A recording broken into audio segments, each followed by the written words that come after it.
दोस्तों, आधार यूसीएल लेने के लिए सबसे इम्पोर्टेंट है बैंक बीसी कोड लेना, लेकिन उससे भी पहले इम्पोर्टेंट है आईआईबीएफ एग्जाम क्लियर करना और साथ ही आधार के लिए एनएससीआईटी एग्जाम क्लियर करना। सबसे पहले हम बात कर लेते हैं उनके लिए जो आईआईबीएफ का एग्जाम देना चाहते हैं। दोस्तों, हमने पहले ही आईआईबीएफ एग्जाम से रिलेटेड वीडियो बनाया हुआ है जिसका लिंक डिस्क्रिप्शन में दिया गया है। आप उस वीडियो को पहले धैर्यपूर्वक पूरा देखें और उसके बाद आईआईबीएफ एग्जाम के लिए रजिस्ट्रेशन करें। अब चलते हैं बैंक मित्र के लिए अप्लाई करने। दोस्तों, सबसे पहले हम अपने ब्राउजर में डिजिटल सेवा पोर्टल पर लॉगिन हो जाएंगे कुछ इस प्रकार। अब हम क्या करेंगे दोस्तों कि न्यू टैब में अब हम यहाँ पे गूगल पर चले जाएंगे, जहां हम टाइप करेंगे सीएससी बैंक मित्र। टाइप करने के बाद एंटर हिट करेंगे। जो हमारा फर्स्ट ऑप्शन है हम इसी पे क्लिक करेंगे। अब कुछ ऐसा आपके सामने इंटरफेस ओपन हुआ है जहां आप वीएलई रजिस्ट्रेशन पर क्लिक करेंगे। अब यहाँ पे रजिस्ट्रेशन टाइप पूछ रहा है एग्जिस्टिंग और न्यू यूजर। एग्जिस्टिंग में जो रजिस्ट्रेशन नंबर पहले से प्राप्त हो चुका होगा उनको वो यहाँ पे एग्जिस्टिंग पे क्लिक करके यहाँ सबमिट पे क्लिक करेंगे, और न्यू यूजर यहाँ पे जो पहली बार यहाँ पे अपना बैंक मित्र में रजिस्ट्रेशन करना चाहते हैं वो न्यू यूजर पे क्लिक करके सबमिट करेंगे। अब यहाँ पे आपके सामने कुछ इंटरफेस ओपन हुआ है जिसमें document required for new bank Mitra registration, जो आपसे डॉक्यूमेंट रिक्वायरमेंट की बात कर रहा है, जिसमें आपसे कैंडिडेट एप्लीकेंट फोटो, जिसमें आपका फोटो, आधार कार्ड, पैन कार्ड या वोटर आईडी कार्ड या ड्राइविंग लाइसेंस कार्ड ये मांगेगा। साथ ही आपका इनसाइड और आउटसाइड सेंटर, जो आपका जहाँ पे आप सेंटर है वहाँ पे आपका इनसाइड का फोटो और आउटसाइड का फोटो। ध्यान रखिएगा दोस्तों कि जब आप फोटो आप क्लिक करेंगे तो इनसाइड में भी आपका फोटो आपका साथ आना चाहिए, मतलब जो आप इनसाइड का फोटो लेंगे तो उसमें आपका भी फोटो होना चाहिए। साथ ही बाहर का भी जब आप लेंगे फोटो तो उसमें भी आपका फोटो आना चाहिए, ठीक है। अब यहाँ पे आप फिर लगाएंगे कैंसल चेक और फिर higher qualification document, IIBF certification, जो कि हमने पहले ही बताया कि ये काफ़ी इम्पोर्टेंट है। पैन कार्ड आपको यहाँ पे डॉक्यूमेंट लगाने होंगे। अब यहाँ पे नो ऑब्जेक्शन सर्टिफिकेट, अगर आप कहीं काम कर रहे हैं तो यहाँ पे नो ऑब्जेक्शन सर्टिफिकेट आपको फिल करना होगा, ठीक है। अब हम कंटिन्यू पर क्लिक करते हैं। अब आपको यहाँ पे आपका कुछ डिटेल दिख रहा है जैसे सीएससी आईडी, ईमेल आईडी। अब यहाँ पे आप सैल्यूटेशन पर क्लिक करके आप मिस्टर या मिसेस या मिस जो भी हैं आप यहाँ सैल्यूटेशन पर क्लिक करेंगे और साथ ही अपना नेम फिल करके यहाँ पे अब सेव एंड कंटिन्यू पर क्लिक करेंगे। अब दोस्तों आपके सामने पर्सनल डिटेल्स का ऑप्शन खुला हुआ है जहाँ पे आपको अपना नाम, फादर्स नेम, मैरिटल स्टेटस आपको फिल करना है। अगर आप मैरिड हैं तो जैसे ही आप क्लिक करेंगे तो आपके जीवन साथी का नाम, यहाँ पे आपका जेंडर पूछ रहा है, यहाँ पे आपको डेट ऑफ बर्थ फिल करना है, यहाँ पे मोबाइल नंबर फिल करना है। अगर आपके पास अल्टरनेट मोबाइल नंबर है, दूसरा मोबाइल नंबर, तो आप यहाँ फिल कर सकते हैं। यहाँ पे पर्सनल ईमेल आईडी फिल करना है। उसके बाद दोस्तों यहाँ स्टेट पर आपको अपना राज्य चुनना है, जैसे मान लीजिए हम अपना चुन लेते हैं उत्तर प्रदेश। डिस्ट्रिक्ट यहाँ पे हम अपना जिला चुन लेते हैं वाराणसी, आप अपना जिला यहाँ पे चुन लीजिएगा। उसके बाद यहाँ पे हमें चूज़ करना है सदर, जो सब डिस्ट्रिक्ट इसको कहते हैं, जैसे तहसील आप कह सकते हैं, तो यहाँ सब डिस्ट्रिक्ट आप चूज़ कर लीजिएगा अपने अकॉर्डिंग। उसके बाद यहाँ पे विलेज, टाउन, जो आपका विलेज है वो आप यहाँ पे चूज़ कर लीजिएगा, ठीक है। अब यहाँ पे आप अपना पिन कोड फिल कीजिएगा, ठीक है। उसके बाद अब यहाँ पे आपको फिल करना है जॉब स्टेटस, कि आप आपका जॉब किस प्रकार का है, सेल्फ एम्प्लॉई हैं या फिर आप प्राइवेट हैं, पब्लिक सेक्टर हैं, या जो भी आपका है वो आप यहाँ पे कैटेगरी यहाँ पे चूज़ करेंगे। अब यहाँ पे आपको कैटेगरी है जो आपका, आप जनरल हैं, ओबीसी हैं, यहाँ पे आपको अपना कास्ट डालना है, यहाँ आप कास्ट फिल करेंगे। रिलीजन में आप हिंदू हैं, इस्लाम है, क्रिश्चियन है, वो आप अपने अकॉर्डिंग यहाँ पे चूज कर लेंगे। फिजिकली हैंडीकैप, मतलब आप विकलांग है हाँ या नहीं, तो आप नो पे, अगर विकलांग नहीं है तो नो पे क्लिक करेंगे। प्रूफ ऑफ एड्रेस, आप आधार आइडेंटिटी कार्ड मांग रहा है तो आप सिंपली यहाँ पे क्लिक करेंगे। प्रूफ ऑफ आइडेंटिटी, यहाँ पे आपको कुछ ऑप्शंस पूछ रहा है कि आप आइडेंटिटी में क्या देना चाहेंगे, PAN card, voter ID card, driving licence या जो भी NREGS जॉब कार्ड, पासपोर्ट। तो यहाँ हम पैन कार्ड पे क्लिक कर देते हैं। उसके बाद प्रूफ ऑफ एड्रेस नंबर, तो यहाँ पे आप अपना आधार कार्ड फिल कर दीजिएगा। यहाँ पे आप अपना पैन कार्ड डिटेल फिल करके यहाँ पे आप अपलोड इमेज पे क्लिक कीजिएगा। अपलोड इमेज, यहाँ पे ध्यान रखिएगा कि 50 से 100 KB के बीच में होना चाहिए आपका इमेज। जस्ट पैन कार्ड भी आपका 50 से 100 KB के बीच में होना चाहिए। अब यहाँ पे एप्लीकेंट इमेज है, यहाँ पे आप अपना फोटो अपलोड करेंगे जो कि 25 से 50 KB के बीच में होगा और सेव एंड कंटिन्यू पर क्लिक करेंगे। अब दोस्तों आपसे यहाँ BC सेंटर का डिटेल पूछ रहा है, जहाँ पे आपका सेंटर है कहाँ पे, वो आपका डिटेल पूछ रहा है कि आपका सेंटर जो है रूरल है, ग्रामीण में है या अर्बन एरिया पे है, मतलब नगरीय एरिया में है। तो आप यहाँ पे अपने अकॉर्डिंग क्लिक करेंगे, चूज करेंगे। उसके बाद स्टेट, जो आपका स्टेट है वो आप यहाँ पे फिल करेंगे। उसके बाद यहाँ पे डिस्ट्रिक्ट है, जो आपका डिस्ट्रिक्ट है वो आप यहाँ पे सेलेक्ट करेंगे। अब सब डिस्ट्रिक्ट जो है जैसे हमारा तो सेम है, तो इसीलिए हमारा सब उसी तरह हम अपना रख रहे हैं, ठीक है। तो उसके बाद अब यहाँ पे आपसे पूछ रहा है CSC सेंटर एड्रेस। तो आपका जो CSC सेंटर का एड्रेस है वो आप यहाँ पे फिल करेंगे। CSC एंटर एड्रेस लाइन 2, जो भी आप लैंडमार्क है वो आप यहाँ पे फिल करेंगे। पिन कोड आप यहाँ पे फिल करेंगे। उसके बाद क्या करेंगे दोस्तों कि लैटिट्यूड और लॉन्गिट्यूड यहाँ पे फिल करना है। अगर आप यहाँ पे नहीं भर पाते हैं तो गेट लेट लॉन्ग पे क्लिक कीजिए। यहाँ पे आपका एक पोर्टल खुलेगा जहाँ पे आप प्लेस नेम पे यहाँ पे क्लिक करेंगे और वाराणसी पे यहाँ पे क्लिक करके फाइंड पे क्लिक करेंगे। तो आप देख पा रहे हैं कि ये हमारा यहाँ पे सैटेलाइट फॉर्म हमारा उसमें नॉर्मल मोड में दिया हुआ गया है, जहाँ हम यहाँ पे आप देख पा रहे हैं लैटिट्यूड लॉन्गिट्यूड आ गया है। अब हम इसी को क्या करेंगे, कॉपी पेस्ट करके इसी में यहाँ पे फिल कर देंगे, ठीक है। और जो कि हमने पहले ही इसको रखा था CSC को फिल करते ही समय, तो हम यहाँ पे फिल कर देते हैं। अब दोस्तों यहाँ BC centre inside image, BC centre outside image, जहाँ पे आप देख पा रहे हैं कि यहाँ पे फोटो आपकी होनी चाहिए। मेरी अभी यहाँ पे हमारी नहीं है, तो यहाँ पे आप फोटो ध्यान से काफ़ी अच्छे से यहाँ पे आप का पिक होना चाहिए, आप उस हिसाब से कीजिएगा।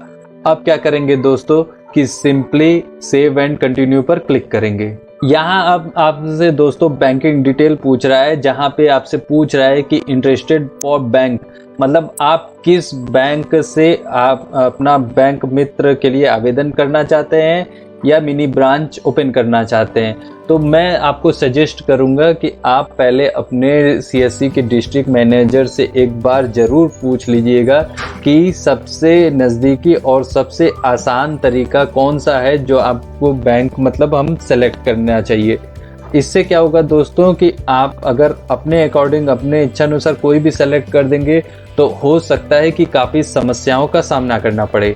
तो अच्छा है कि आप पहले इजीली अपने डिस्ट्रिक्ट मैनेजर से बात कर लीजिए, उसके बाद अपने उनके अकॉर्डिंग जो वो आपको मार्गदर्शन गाइड करते हैं वो आप उस हिसाब से चूज़ करके यहाँ पे फिल कीजिए। जैसे मान लीजिए अब हम यहाँ पे फिल कर देते हैं, यहाँ पे जैसे स्टेट बैंक ऑफ इंडिया, यहाँ पे ब्रांच नेम तो हम यहाँ पे वाराणसी सिटी डाल देते हैं। डिस्टेंस फ्रॉम लिंक ब्रांच तो यहाँ 0 से 5 किलोमीटर के अंदर, और IFSC कोड यहाँ पे ऑटोमेटिक जनरेट हो चुका है। और यहाँ पे अगर आप IFSC कोड बदलना चाहते हैं तो यहाँ IFSC कोड बदल भी सकते हैं, ठीक है। अब क्या है दोस्तों कि अब आपको अपना सेविंग अकाउंट डिटेल्स यहाँ पे फिल करना है। तो आप यहाँ पे सेविंग अकाउंट नंबर अपना फिल करेंगे, यहाँ पे IFSC कोड यहाँ पे फिल करेंगे। सेविंग अकाउंट बैंक नेम, यहाँ पे जो आपका बैंक है वो आप यहाँ पे चूज करेंगे। उसके बाद कैंसिल चेक जो आपका है वो यहाँ पे अपलोड करेंगे। उसके बाद सेव एंड कंटिन्यू पर क्लिक करेंगे। वैसे आप यहाँ देख सकते हैं कि इंटरेस्टेड फॉर बैंक और सेविंग अकाउंट डिटेल में मैंने अपना ही दोनों सेम अकाउंट डिटेल फिल किया है, जिससे कि अगर लगता है मुझे कि आगे चलकर कहीं दूसरे अगर हम बैंक का चूज करते हैं, सिलेक्शन करते हैं, तो ऐसा ना हो कि आगे चलकर मुझे अकाउंट उसमें भी ओपन कराना पड़े, इसीलिए मैंने यहाँ पे इंटरेस्टेड बैंक और सेविंग अकाउंट डिटेल्स का बैंक का डिटेल सब सेम रखा हुआ है। दोस्तों अब यहाँ आपसे पूछ रहा है लेटेस्ट क्वालिफिकेशन, जो आपका क्वालिफिकेशन है वो आप यहाँ पे अपने अकॉर्डिंग यहाँ पे फिल कर लीजिएगा। इंस्टीट्यूट नेम यहाँ पे मैंडेटरी है, पासिंग ईयर जब आप पास किए हो, स्ट्रीम जो आपका स्ट्रीम है, आर्ट्स है, कॉमर्स है, साइंस है या क्या है, IIBF सर्टिफाइड यस और नो। चूंकि यहाँ पे आप का जरूरी है IIBF एग्जाम क्लियर करना, तो आप यहाँ पे यस पे क्लिक कीजिएगा, ठीक है। और जैसे ही यहाँ पे आप क्लिक करेंगे तो यहाँ पे आप देख रहे हैं ऑप्शन डिसेबल हो गया है, ठीक है। पैन नंबर यहाँ पे मैंडेटरी है, आप पैन नंबर फिल कर लीजिएगा। अपलोड पैन कार्ड, यहाँ पे एक बार फिर अपलोड पैन कार्ड के लिए कह रहा है, तो आप अपलोड पैन कार्ड फिल कर लीजिएगा। अपलोड क्वालिफिकेशन सर्टिफिकेट, जो आपका हाईएस्ट क्वालिफिकेशन रिजल्ट या जो भी आपका है वो आप यहाँ पे फिल कर लीजिएगा, अपलोड कर लीजिएगा। Date of registration from IIBF, जो आपने रजिस्ट्रेशन जब किया है IIBF का उस समय का आप डेट यहाँ पे फिल करेंगे। Date of passing from IIBF, जब आप जिस समय पास किए हैं आप यहाँ पे पासिंग डेट डालेंगे। फिर यहाँ पे डेट ऑफ यहाँ पे अपलोड IIBF सर्टिफिकेट, यहाँ पे क्लिक करके IIBF का सर्टिफिकेट अपलोड करेंगे और यहाँ IIBF सीरियल नंबर आप फिल करेंगे। उसके बाद यहाँ पे पुलिस वेरिफिकेशन स्टेटस पूछ रहा है, अगर आपका पुलिस वेरिफिकेशन स्टेटस एप्लीकेबल है तो यस करेंगे, अदरवाइज नो पे क्लिक करके सेव एंड कंटिन्यू पर क्लिक करेंगे। अब दोस्तों यहाँ पे आपसे पूछ रहा है आपके हार्डवेयर कंप्यूटर डिटेल्स के बारे में, जहां आप कंप्यूटर टाइप आप क्लिक करेंगे, जहां डेस्कटॉप है, लैपटॉप है, आपका जो भी है यहाँ पे आप क्लिक करेंगे। Network strength very good, good, average, poor, not available, जो भी आपका है इस समय जो करंट कंडीशन है वो आप यहाँ पे क्लिक करके चूज कर लेंगे, ठीक है। नेटवर्क कनेक्टिविटी टाइप, मतलब आप लैंडलाइन, मोबाइल, वीसैट, मॉडेम या डेटा कार्ड क्या यूज करते हैं वो आप यहाँ पे क्लिक कर सकते हैं, ठीक है। और उसके बाद यहाँ पे नेटवर्क सर्विस प्रोवाइडर, मतलब आपका जो नेटवर्क है वो कौन सा सर्विस प्रोवाइडर, कौन सर्विस प्रोवाइड करता है, एयरटेल है, BSNL है, वोडाफोन है, आपके अकॉर्डिंग जो है वो आप यहाँ पे सेलेक्ट कर लेंगे। फोन नंबर ऑफ ISP, यहाँ पे आप प्रोवाइडर का नंबर या अपना फोन नंबर यहाँ पे जो सेम है वो आप यहाँ पे फिल करेंगे। फिंगरप्रिंट डिवाइस में कौन सा आपका है, मॉर्फो है, कॉगेंट और मंत्रा है, जो भी आपका है वो यहाँ पे आप सेलेक्ट कर लेंगे, ठीक है। उसके बाद क्या करेंगे दोस्तों, फिंगरप्रिंट मॉडल नंबर, जो मॉडल नंबर है वो आप यहाँ पे फिल करेंगे। फिंगरप्रिंट सीरियल नंबर, जो आपका सीरियल नंबर है वो यहाँ पे प्रिंट फिल करेंगे। उसके बाद हैंडशील्ड डिवाइस, मतलब हैंडशील्ड डिवाइस आपके पास क्या है, माइक्रो ATM है, पिन पैड है, POS है या अभी कुछ भी अवेलेबल नहीं है, तो वो आप यहाँ पे क्लिक करके यहाँ पे अब क्या करेंगे दोस्तों कि ये देख रहे हैं कि यहाँ पे सब ऑप्शन डिसेबल हो गए हैं। अब सेव एंड कंटिन्यू पर क्लिक करेंगे। दोस्तों अब आपको अदर इन्फॉर्मेशन में यहाँ बैंक नेम HDFC का पूछ रहा है, तो सिंपली आप HDFC सेलेक्ट कर लीजिएगा। उसके बाद नियरेस्ट ब्रांच आपसे यहाँ पे पूछ रहा है, तो आपका जो नियरेस्ट ब्रांच है वो आप यहाँ से सेलेक्ट कर लीजिएगा। डिस्टेंस फ्रॉम HDFC ब्रांच, तो आपका जो डिस्टेंस है वो कितने दायरे में आता है, रेडियस में, वो आप यहाँ पे क्लिक कर लीजिएगा। उसके बाद जैसे ही आप यहाँ पे ब्रांच जैसे ही सेलेक्ट करेंगे IFS कोड अपने आप फेच कर लेगा, ठीक है। अब यहाँ पे पूछ रहा है BC has agri land in village और नियर बाई विलेज, मतलब यहाँ पे पूछ रहा है कि क्या जहाँ पे BC के पास यहाँ पे कोई आसपास कोई खेती होती है, तो अगर आपके आसपास कहीं खेती होती है तो यस कीजिएगा, अदरवाइज नो कर दीजिएगा। Number of BC staff at BC location, तो आपके पास कितने स्टाफ है, कितना करना चाहते हैं, तो वो आप यहाँ पे आप अपने अकॉर्डिंग यहाँ पे फिल कर लीजिएगा।